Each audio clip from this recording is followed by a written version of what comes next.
Hello again, I'm Bob Colton. We're continuing our conversations in Charlotte Public Schools, and Kay Tremble is with me. Kay, you're going to be Employee of the Month. Tell us what Employee of the Month is, and what do you do here in the school district? Well, I am the secretary at Washington Elementary, and the Employee of the Month is something brand new to our district, so I'm kind of still learning what it is. But I guess I had a couple coworkers who thought that I should be the Employee of the Month, and so here I am. Congratulations.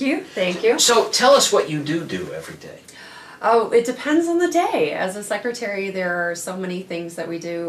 We are the jack of all trades, master of none. And we do everything from attendance to basic office functionality to, especially in the elementary level, a lot of boo-boos and sick kids. We are the guards, so to say, of our buildings. We run the security system that lets people in. We're the ones that make sure that we're letting our kids go to the right people. So we're customer service to not only our teachers and our staff and our principals, but also to all of our parents who are coming in and all of our outside vendors who are coming into those front doors of our buildings. So, Kay, I bet you solve a million problems every day. You're really a problem solver, aren't you? Yes, absolutely. I like to think that I try to solve problems, definitely. So who tends to have more problems? Is it the students? Is it the staff? Is it parents? Where do you spend most of your time? Oh, it really does depend on the day. Any day it could be, one day it could be parents, and the very next day it could be all kids. You just really have to be able to go with the flow. Yeah. And so lately, tell me some of the things that you've done. Something that you wouldn't normally do. You had to step outside your normal secretary role at the school and had to handle. Was it a sick kid, or was it a parent who had a question, or maybe someone who had a special delivery to the school that you have to screen?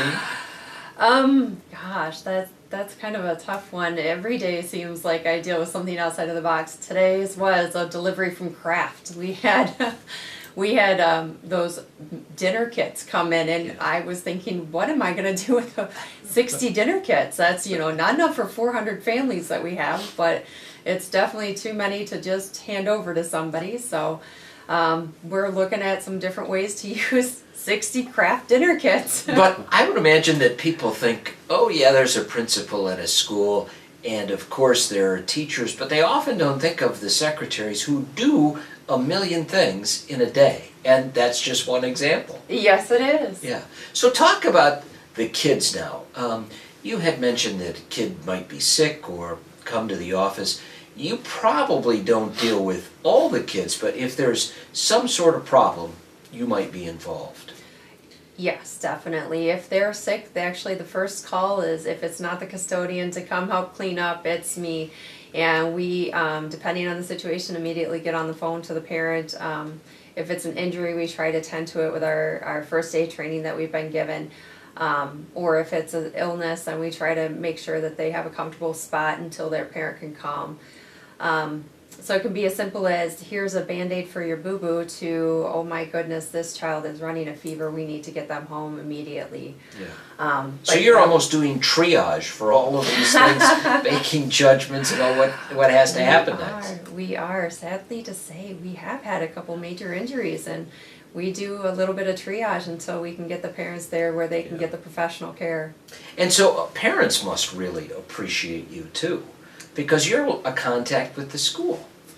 As a parent myself, I do appreciate the secretaries at the other schools. I'm in constant contact with them, so I can only imagine how parents hopefully feel about me with the way I feel about the other secretaries in the district. Now, do you have to coordinate all of the record keeping and everything else, any financial stuff, any trafficking of both the kids and their programs? And I would imagine it's a big administrative job. Yes, we do. In our office, we maintain all of the children's what we call CA60s. Those are their files that start with them at kindergarten and some before kindergarten and travel with them until they graduate here from our public schools. And we do have to maintain those and file everything that comes that way. But we also do our secretaries are all responsible for our pupil accounting, which, is very important to our district, and have to maintain great records for that to make sure we're only counting the kids that are there and we're not counting the kids that aren't. Well, that's very important because state funding kind of travels with the kid. So the count is really critical, where the kids are.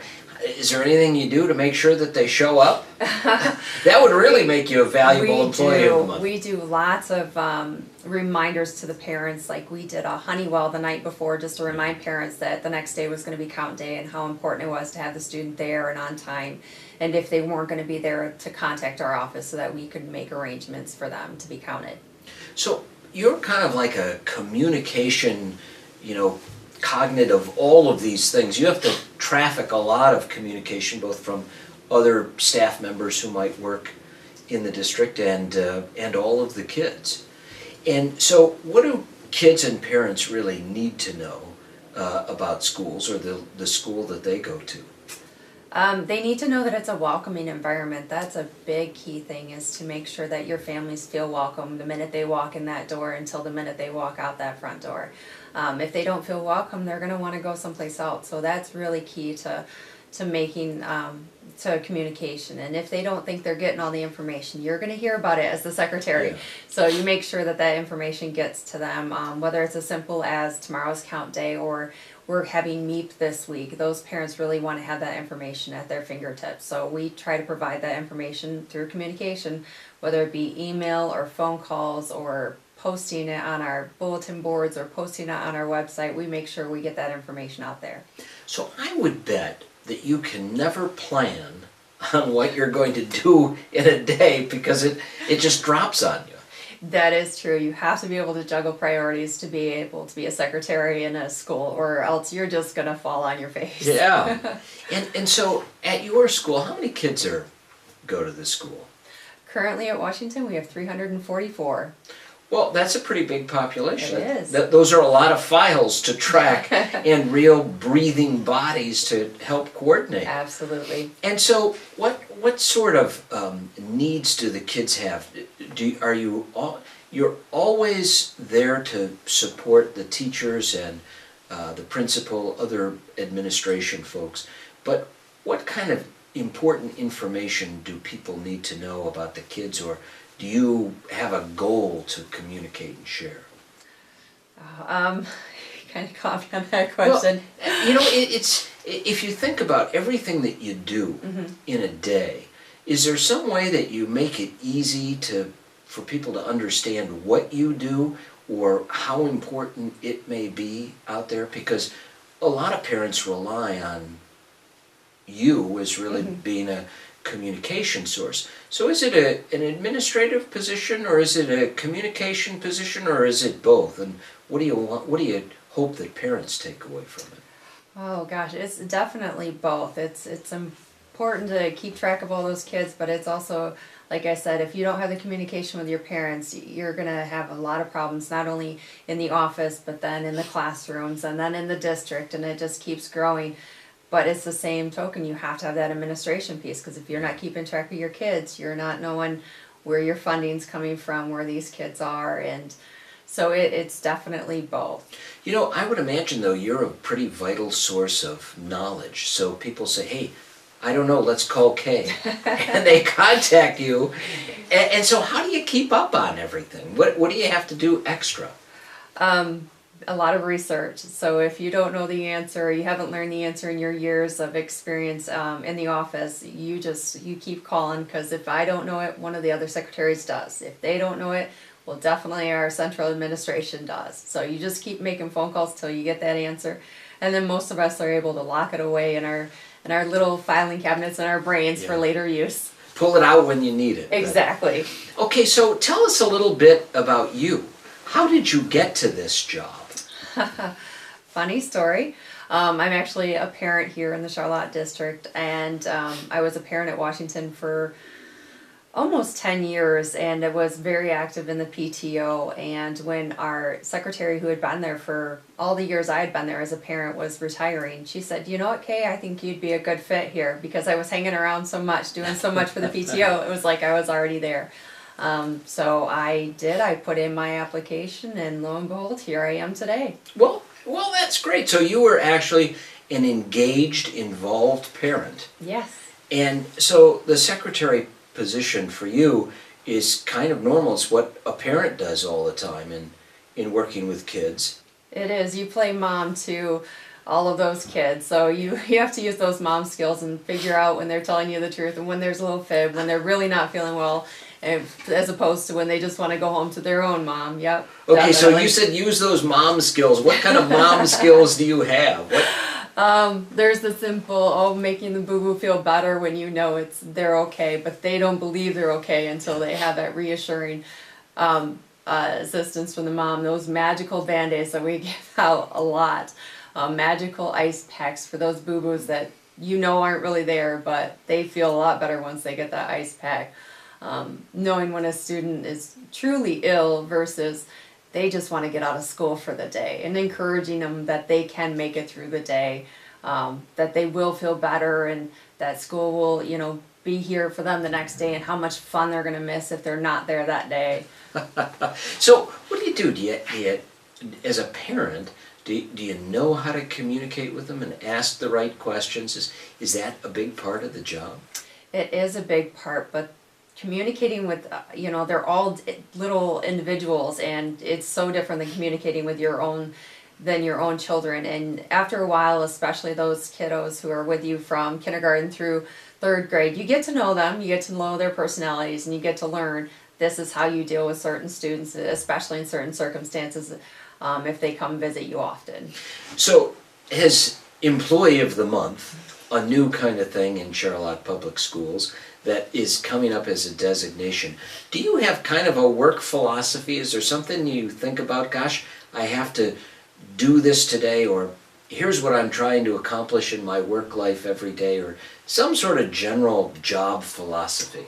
Oh my gosh, no, I don't. You don't? No, I truly am saying that with this Employee of the Month, I wouldn't be here without my coworkers. We work in a great district, and I am especially lucky to work in a great building. I am extremely partial to Washington Elementary, must admit, from those years of being a parent, but I know without my team, I would not be here today as the Employee of the Month, because what they think I do for them, they do for me, and so we wouldn't be here without each other. So is the job fun? Oh, I love my job. I love working with the kids. The staff is great, and the district above is just fabulous as a parent and as an employee. So what do you tell other people who may not have kids in Charlotte Public Schools as they sort of think, about where their kids to school? What do you tell them about Charlotte? It's a great small community. There's just a friendliness around the community that you don't get in all of the bigger districts.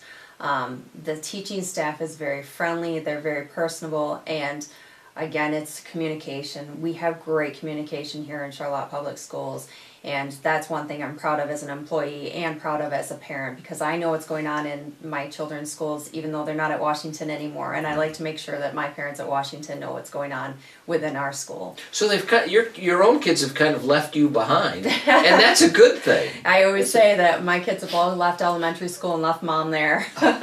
Well, and we've talked a lot about parents and kids, and you compliment the staff, but what do you think it is about some of the other teachers and administrators who work within the schools that make this kind of a special place?